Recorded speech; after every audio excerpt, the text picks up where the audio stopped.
Movie की शुरुआत में हमें फ्यूचर का सीन दिखाया जाता है जहां इंसान ने अपने स्वार्थ के लिए धरती की हालत खराब कर दी है और इसी वजह से दुनिया में नेचुरल रिसोर्सेज जैसे तेल, पेट्रोल, डीजल की कमी होने लगी है। इन सभी समस्याओं को देखते हुए साइंटिस्टों ने रिसर्च करके एक ऐसा फ्यूल बनाया है जो इस दुनिया में फ्यूल की कमी को पूरा करता है। लेकिन इंसानों की भूख कभी शांत नहीं होती। अब लोगों की दूसरी समस्या ये थी कि सभी एक दूसरे से बेस्ट और सुंदर दिखना चाहते थे। तब साइंटिस्टों ने इजाद किया एक ट्रांसफॉर्मेशन सिस्टम, यानी एक ऐसी टेक्नोलॉजी बनाई जिसमें 16 साल के होने पर इंसानों को एक मशीन के अंदर डालकर बेहद ही सुंदर और सेक्सी बना दिया जाता था। लेकिन फिर इसके बाद क्या और इन सब की क्या कीमत चुकानी पड़ी, ये सब आज की मूवी एक्सप्लेनेशन में आप जानेंगे। हेलो दोस्तों, आज हम आपको साल 2024 की बेहतरीन साइंस फिक्शन फिल्म अगलीज एक्सप्लेन करने वाले हैं, जिसका कॉन्सेप्ट दूसरी मूवी से काफी हटके है। मूवी की शुरुआत में एक बेहद ही खूबसूरत लड़की दिखाई जाती है जिसका नाम टेली होता है, जो शीशे के सामने अपने आप को निहारते हुए खुश हो रही थी। दरअसल उसका 16th बर्थडे आने वाला था और वो चाहती थी कि वो बेहद खूबसूरत दिखे। तभी उसके दोस्त पेरिस का मैसेज आता है जो उसे मिलने के लिए छत पे बुलाता है। पेरिस दीवारों पर चढ़ते हुए छत पर पहुंच जाती है। दोनों वहां उस सिटी को देखते हैं जहां वो लोग रहते हैं जो अब खूबसूरत हो चुके थे। टेली पेरिस से कहती कि देखो वो अपनी लाइफ में कितने खुश हैं। अगले दिन पेरिस का बर्थडे होता है और वो सुंदर बनने के लिए काफी एक्साइटेड था। फिर दोनों एक दूसरे का हाथ देखते हैं जहां उनकी नजर उस घाव पर पड़ती है जो उनकी दोस्ती की निशानी थी। तभी पेरिस टेली से कहता है बस 3 महीने और इसके बाद तुम्हारी भी सर्जरी हो जाएगी और तुम भी उन लोगों के बीच होगी। और वो ऐसा इसलिए बोलता है क्योंकि कल उसकी सर्जरी थी। वैसे कोई भी इंसान अमीर और सुंदर बनने के बाद उन लोगों को भूल जाता है जिसने हमेशा अच्छे और बुरे वक्त में साथ दिया होता है। टेली भी इसी डर को अपने मन में समेटे हुए बैठी थी, इसलिए वो पेरिस से कहती है भले ही तुम सुंदर हो जाओ लेकिन मुझे भूलना मत। इसके बाद दोनों लव बर्ड्स कस्मे वादे खाकर अपनी क्लास की तरफ चल देते हैं जहां आज पेरिस को सर्जरी के लिए सेलेक्ट किया जाना था। इसके बाद बोर्ड रूम का सीन दिखाया जाता है जहां पर बाकी स्टूडेंट्स के साथ टेली और पेरिस भी मौजूद थे। तभी वहां पर शाय नाम की लड़की अपने दोस्तों के साथ स्मोक नाम की एक जगह के बारे में बात कर रही थी जिसे कोई डेविड नाम का लड़का चलाता था। तभी वहां स्टेज पर एक औरत को दिखाया जाता है जो सही मायने में इस पूरी फैसिलिटी सेंटर की बॉस है। उसके बाद पेरिस अपनी सीट से उठता है जहां टेली उसे हक करती है और जादू की झप्पी देकर उसे प्रॉमिस करती है कि आज से 1 महीने बाद हम फिर मिलेंगे। पेरिस के जाने के बाद क्लास ओवर हो जाती है और दिखाया जाता है कि टेली अपने रूम में खड़ी कुछ सोच रही थी। दरअसल वो उस दिन को याद करती है जब वो पहली बार पेरिस से मिली थी। वो अपने दोस्त को याद करके काफी इमोशनल हो जाती है और इसी तरह दिन बीतते जाते हैं। लेकिन टेली को पेरिस के बिना कुछ भी अच्छा नहीं लगता है, इसलिए वो पेरिस को मैसेज करती है। वो कई मैसेजेस करती है लेकिन पेरिस उसके मैसेज का कोई भी जवाब नहीं देता। धीरे धीरे दिन हफ्ते बीत गए और आया वो दिन जब टेली पेरिस से मिलने वाली थी, यानी पूरा 1 महीना बीत चुका था।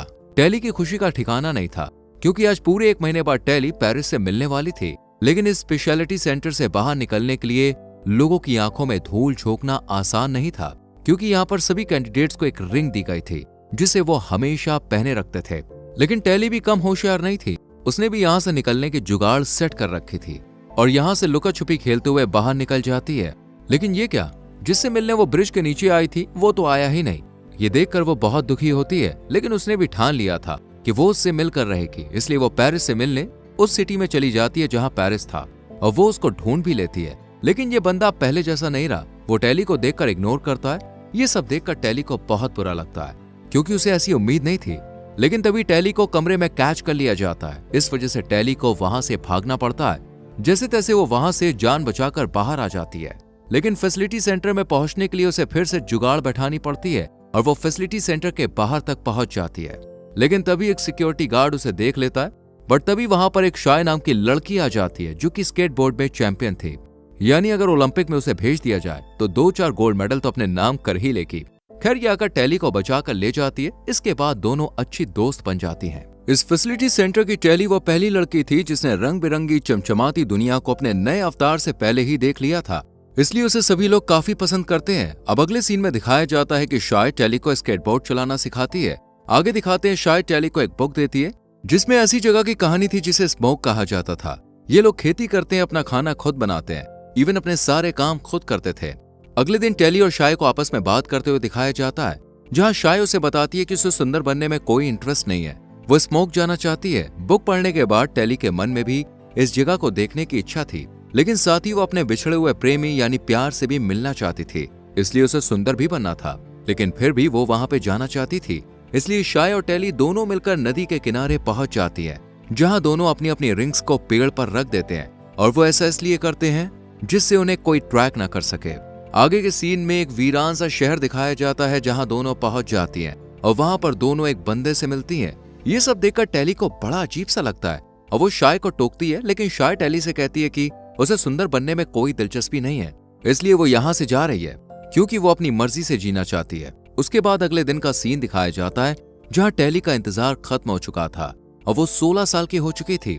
आज उसको सर्जरी के लिए चुना गया था, जिसका वो कई महीनों से इंतजार कर रही थी। तभी उसे उसके साथियों को सुंदर होने के लिए ले जाया जाता है, लेकिन जैसे ही टेली को इस मशीन में जाना होता है, तभी सिक्योरिटी सेंटर का गार्ड उसे फैसिलिटी सेंटर के बॉस के पास ले जाता है।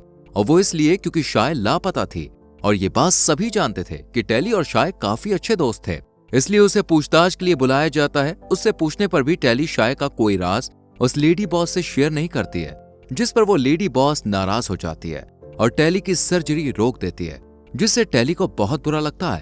अगले सीन में दिखाया जाता है कि टेली का दोस्त पेरिस वहां पे आता है, जिसे देखकर टेली काफी शॉक्ड होती है और तब पता चलता है कि पेरिस ऐसा चाहता है कि शाय को ढूंढने में टेली बॉस की मदद करे।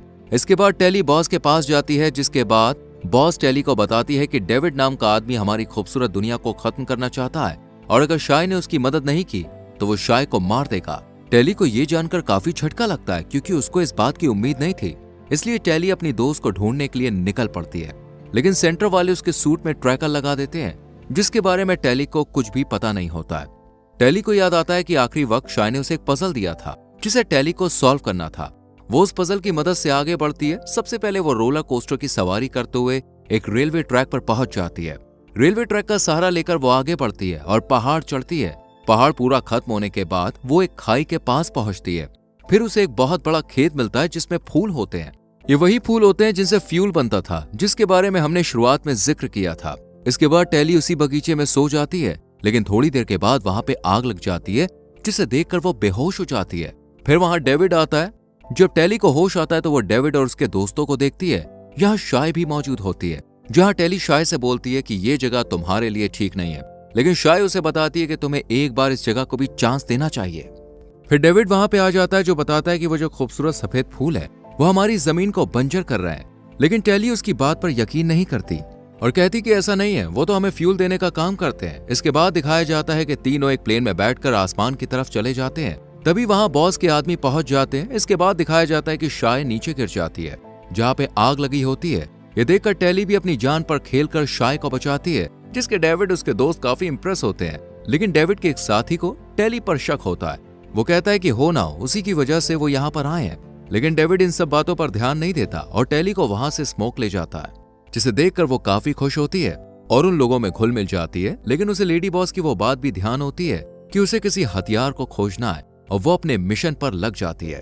एक दिन वो बातों ही बातों में डेविड से पूछ लेती है, क्या तुम्हारे पास कोई हथियार है? जिसे सुनकर डेविड टेली को अपने पेरेंट्स से मिलवाता है, जहां पर उसे पता चलता है कि उसके पेरेंट्स पहले सिटी में डॉक्टर हुआ करते थे और वो बच्चों की सर्जरी करते थे। साथ ही उसे पता चलता है जो लेडी बॉस है वो लोगों की सर्जरी के साथ उनके दिमाग में ऐसा घाव कर दिया करती थी जिससे वो अपनी पहले वाली पर्सनैलिटी भूल जाए, और वो ऐसा इसलिए करते हैं जिससे वो लोगों पर अपना कंट्रोल बना सकें। और डेविड के पेरेंट्स वहां से भागकर यहाँ आ गए और अब वो ऐसा फॉर्मूला बना रहे हैं जिससे इन सब चीजों से बचा जा सके। और जिस हथियार की बात लेडी बॉस ने कही थी, ये वही हथियार है जिसे वो बना रहे हैं। लेकिन वो हथियार तब तक पूरा नहीं होगा जब तक सिटी में रखे एक सीरम को इसमें नहीं मिलाया जाएगा।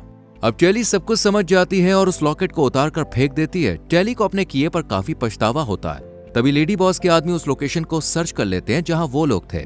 उनके सोल्जर में पेरिस भी होता है, जिसकी दूसरी सर्जरी हुई थी और उसके बाद वो एक ताकतवर सोल्जर बन गया था, जो लेडी बॉस के कहने पर डेविड के फादर को मार देता है, जिसके बाद सभी लोग को बंदी बना लिया जाता है। डेविड और टेली वहां से भाग जाते हैं, लेकिन फिर वो किसी तरह वहां पहुंच जाते हैं जहां उनके लोगों को बंदी बनाया गया था।